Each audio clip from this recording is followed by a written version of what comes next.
আসসালামু আলাইকুম গাইজ, আমি ওমর আলী সার্বিয়া থেকে। আজকে খুবই একটা গুরুত্বপূর্ণ বিষয়ে কথা বলবো। সেটা হচ্ছে যারা ইউরোপে আসতে চাচ্ছেন, ইউরোপে আসার জন্য কিছু গুরুত্বপূর্ণ তথ্য আজকে আপনাদেরকে দিব, যারা এই ভুলগুলো বাংলাদেশের মানুষ করে থাকে। তো ভিডিওতে যাওয়ার আগে অবশ্যই যারা যেখান থেকে আমার ভিডিওটা দেখছেন, যারা ফেসবুক পেজ থেকে দেখছেন, অবশ্যই ফেসবুক পেজটা ফলো করে পাশে থাকবেন, এবং যারা ইউটিউব থেকে দেখছেন অবশ্যই ইউটিউব চ্যানেলটা সাবস্ক্রাইব করে পাশে থাকবেন।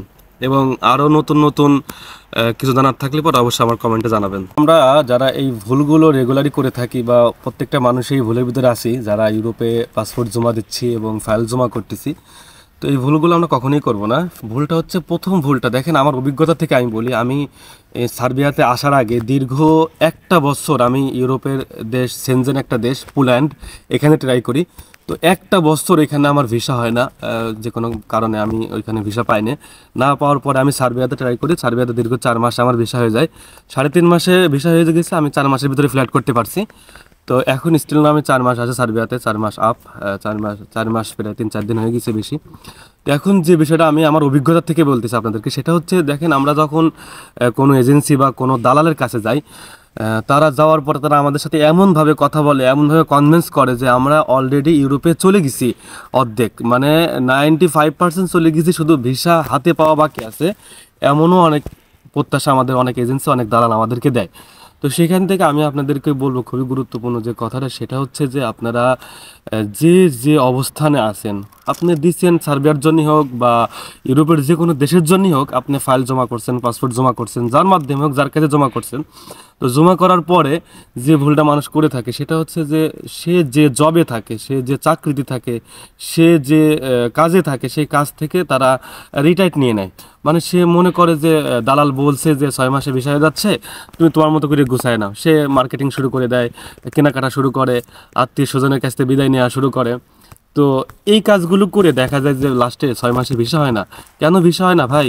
সার্বিয়া বলেন বা ইউরোপের দেশগুলো বলেন, ইউরোপের দেশ আসলে মানে মিডল কান্ট্রির মতো না, যে মিডল কান্ট্রিতে ভিসা রেডি থাকে। যেমন আমি আপনাকে উদাহরণ দিই, সৌদি আরব, মালয়েশিয়া, কুয়েত, কাতার, এইসব দেশে ভিসা এক প্রকার রেডি থাকে।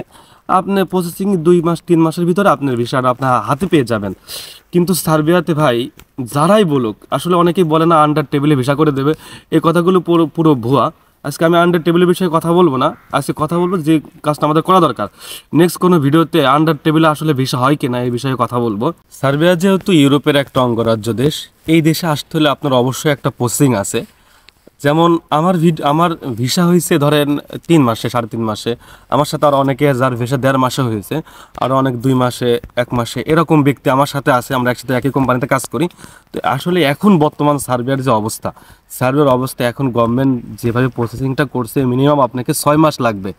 এখন কপাল যদি ভালো থাকে, যদি ভালো এজেন্সি পান, ভালো মাধ্যম থাকে, আপনার যদি ওয়ার্ক পারমিট ঠিক থাকে, কোম্পানি ঠিক থাকে, সব কিছু যদি ঠিক থাকে, তাহলে আপনি আশাবাদী আমরা যে আপনি 6 মাসে ভিসা পেয়ে যাবেন ইনশাল্লাহ হাতে। এখন যদি আল্লাহ তাআলা কোনোভাবে মিস্টেক করে দেয়, তাহলে নিঃসন্দেহে আরও বেশি লাগবে, 6 মাস, 7 মাস, 8 মাস লাগে। এখনও ভাই অনেকেই আমাকে SMS করে বা অনেকেই কমেন্টে করে যে ভাই, আমি 6 মাস ফাইল জমা করছি, ওয়ার্ক পারমিট আসি নেই। অনেকেই 2-3 মাস হয়ে গেছে, 3 মাস 4 মাস হয়ে গেছে, অনলাইন করে বসে আছে, আসলে মানে তাদের ভিসা হচ্ছে না। তো এই জন্য আমি বলবো যে সার্বিয়াতে আসেন বা ইউরোপের যে কোনো দেশে যান, আপনারা এই সব দেশে আসতে হলে একটা প্রসেসিং আছে, যে প্রসেসিংয়ে আল্লাহ কপাল ভালো রাখলে পরে আপনার ভিসা হবে, না হলে আপনার দিনটা আরও পিছিয়ে যাবে। তো সেই জন্য বিশেষ করে বলবো যে বাঙালি ভাইরা, যখন একটা মানে বয়স্ক ছেলে, যারা বিদেশে আসার মতো ছেলে, এই ছেলেগুলো যদি নিজের ফ্যামিলিতে বসে বসে খায় বা কাজ কাম করে না, ভাবছে যে ভিসা হয়ে যাবে, কিন্তু যখন ভিসা হয় না, তখন 2-3 মাস বাবার হোটেলে বসে বসে খাচ্ছে, তখন কিন্তু একটা ফ্যামিলিতে খুব প্রেশার পড়ে, এবং বাবা মা বা ফ্যামিলির আত্মীয় স্বজন এটাও একটু অন্য নজরে দেখে যে ছেলেটা ঘুরে ঘুরে খাচ্ছে, কোনো কাজ কাম করতেছে না। এই জন্য আমি বলবো যে যারা চাকরি ছেড়ে দিচ্ছেন ফাইল জমা করার পরে, এই ভুলগুলো আপনারা কখনোই করবেন না। আপনি চাকরি ছাড়বেন, আপনার ভিসা হবে, আপনার ভিসা স্ট্যাম্পিং হয়ে ইন্ডিয়া থেকে আসবে বাংলাদেশে, এরপরে আপনি ভিসা স্ট্যাম্পিং দেখেন, এরপরে আপনার ম্যান পাওয়ারটা করুক, দেন ম্যান পাওয়ার করার পরে তখন আপনার মতো করে আপনি মার্কেটিং করেন বা আত্মীয় স্বজনের কাছ থেকে বিদায় নেন। এইভাবে আপনি জব থেকে দূরে আসেন। কিন্তু ভিসা না হওয়ার আগ পর্যন্ত আপনারা কখনোই আপনার জব থেকে দূরে যাবেন না, জব ছেড়ে দেবেন না। আপনারা কন্টিনিউ জব করতে থাকবেন, যে কাজে আছেন ওই কাজটা রানিং করতে থাকবেন।